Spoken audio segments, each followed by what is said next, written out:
প্রিয় ভাই ও বোনেরা, আসসালামু আলাইকুম। দেশে কিংবা বিদেশে যে যেখানেতে আপনারা আমাদের এই রাকিব অ্যাগ্রো ইউটিউব চ্যানেলের প্রতিবেদনগুলো প্রতিনিয়ত দেখে থাকেন, আপনাদের সকলকে রাকিব অ্যাগ্রোর পক্ষ হতে আন্তরিক শুভেচ্ছা ও অভিনন্দন। প্রিয় ভাই ও বোনেরা, আপনারা অনেকেই আমাদের কাছে প্রজনন সম্পর্কিত বিভিন্ন বিষয়গুলো নিয়ে প্রশ্ন করে থাকেন। আমরা চেষ্টা করি তার বাস্তবভিত্তিক আমাদের খামারের বা বিভিন্ন খামার হতে বাস্তবভিত্তিক প্রতিবেদন উপস্থাপন করার জন্য। আপনারা কিছুদিন হতে আমাদের কাছে একটি কমেন্ট বা প্রশ্ন বারবার করেন যে ভাই, আমরা আমাদের ছাগলগুলোকে যদি কালো পাটা দিয়ে অর্থাৎ কালো পাটা দিয়ে প্রজনন করিয়ে থাকি, তাহলে আমাদের ছাগলের কি লাভ হতে পারে বা আমাদের খামারের কি লাভ হতে পারে, সেই বিষয়টি সম্পর্কে আপনারা অনেকে জানতে চেয়েছেন। প্রিয় ভাই ও বোনেরা, আর সেটি জানার জন্য অবশ্যই আপনাদের আমাদের সম্পূর্ণ প্রতিবেদনটি দেখতে হবে, তাহলে আপনারা বুঝতে পারবেন। আপনারা দেখতেছেন যে আমরা আজকে একটি পাড়া প্রজনন কেন্দ্রতে এসেছি। এখানে যে পাড়াগুলো দেখতেছেন সেগুলো সব কালো পাড়া, অর্থাৎ কালো পাড়া দিয়ে প্রজনন করানো হচ্ছে। এখন প্রশ্ন হচ্ছে, কালো পাড়া দিয়ে প্রজনন করালে আপনি কি ফেসিলিটি পাবেন? আমরা সুস্পষ্ট করে আপনাদেরকে বলতে চাই, আমাদের বাংলাদেশের স্থানভেদে ছাগলের চাহিদা রয়েছে, অর্থাৎ এক এক স্থানে এক এক ধরনের ছাগলের চাহিদা রয়েছে। আর আমাদের যেখানে বাসা রয়েছে, অর্থাৎ আমাদের খামারগুলো যেখানে সেখানে, অর্থাৎ উত্তরবঙ্গে সবচেয়ে বেশি পরিমাণে ব্ল্যাক বেঙ্গল ছাগলের চাহিদা বেশি। আর ব্ল্যাক বেঙ্গলের ব্ল্যাক শব্দের অর্থ কালো, অর্থাৎ কালো ছাগলের চাহিদা সবচেয়ে বেশি। আর এজন্য আমাদের এই গ্রামগুলোতে ব্ল্যাক বেঙ্গল ছাগল বা কালো ছাগল সবচেয়ে চাহিদা সম্পন্ন হওয়ার কারণেই সকলেই অর্থাৎ কালো পাঠা দিয়ে প্রজনন করিয়ে থাকি, একটি কারণ। দ্বিতীয় যে বিষয়টি আমরা আপনাদের সুস্পষ্ট করব, যে কালো পাঠা দিয়ে প্রজনন করালে কনসেভ হার বেশি হয়ে থাকে, বা কালো পাঠার স্পাম বা প্রজনন প্রক্রিয়াটি অনেক শক্তিশালী হয়ে থাকে, যার কারণে কালো পাঠার কনসেভ হার অন্যান্য পাঠার চেয়ে সবচেয়ে বেশি পরিমাণে হয়ে থাকে। তৃতীয় যে বিষয়টি আমরা আপনাদের কাছে সুস্পষ্ট বলবো, যে কালো পাঠা দিয়ে যদি আপনি প্রজনন করিয়ে থাকেন, তাহলে দেখবেন যে আপনাদের ছাগলের যে বাচ্চাগুলো হবে সেই বাচ্চাগুলো সুঠাম দেহের অধিকারী হতে পারে, এরকম একটি মতবাদ রয়েছে। কিন্তু এর বিজ্ঞান ভিত্তিক মতবাদ কতটুকু সঠিক আমরা জানি না। কিন্তু আমরা আপনাদের কাছে বলতে চাই যে কালো পাঠা দিয়ে আপনি প্রজনন করাবেন সঠিক, কিন্তু সকল ক্ষেত্রে বা সকল স্থানে কালো পাঠার চাহিদা নাও থাকতে পারে। তাই আপনাদের স্থান বুঝে অবশ্যই সেই পাঠাটি কালো বা অন্য কালারে প্রজনন করা সঠিক হবে কি হবে না, সেটা আপনাকে সুনির্দিষ্টকরণ করতে হবে। যেমন আমাদের এখানে কালো পাঠাকে সবচেয়ে বেশি মূল্যায়ন করা হয়ে থাকে, যার কারণে অন্যান্য পাড়া দিয়ে প্রজনন সাধারণত আমাদের এখানে যে সাধারণ লোক রয়েছে তারা করিয়ে থাকে না।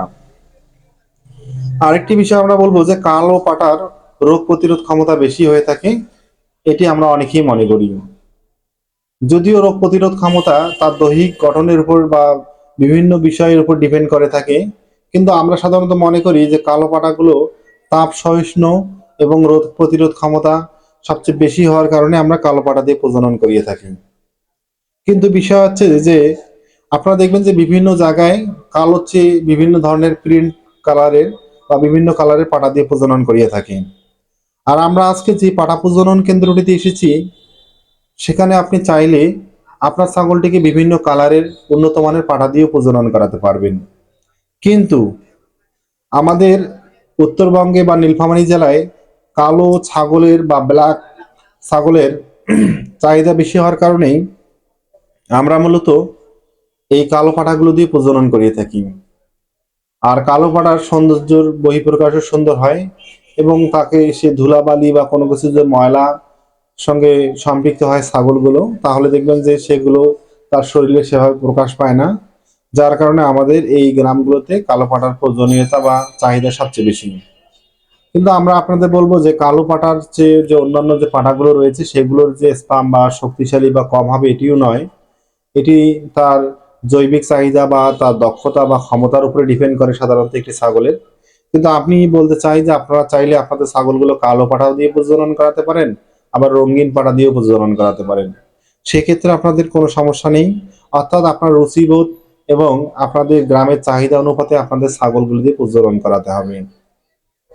আমরা আরেকটি কমেন্ট অনেক ভাইয়ের কাছে পেয়ে থাকি যে আমরা আমাদের যে ব্ল্যাক বেঙ্গল ছাগলগুলো রয়েছে, ব্ল্যাক বেঙ্গল ছাগলের লাভ বেশি না উন্নত ছাগলের লাভ বেশি, এই প্রশ্নটা আমরা বারবার পেয়ে থাকি।